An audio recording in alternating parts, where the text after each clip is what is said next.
Welcome back to the channel. Here's another shop hack or tool tip video that I thought I'd share with you. Today's hack deals with how to find the middle of something. And this is especially prominent when we're working with wood or boards or things like that we want to cut, maybe cut in half.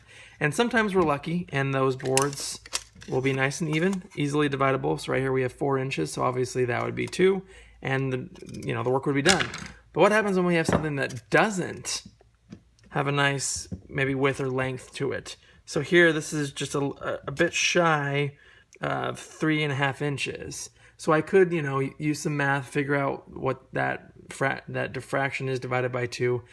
But there's another way in case you don't like dealing with fractions. What you can do is if you take your tape measure and angle it and find an even number that you feel comfortable dividing. So for this example I'll use 4. What we do is we move that tape measure diagonally, get it tight on this end down here, and then tie it up here till we get to 4. So it looks like that's kind of where 4 is ending right there. And half of 4 is 2. I'll try and twist that a little bit. So we just take our line here from the 2, carry it down,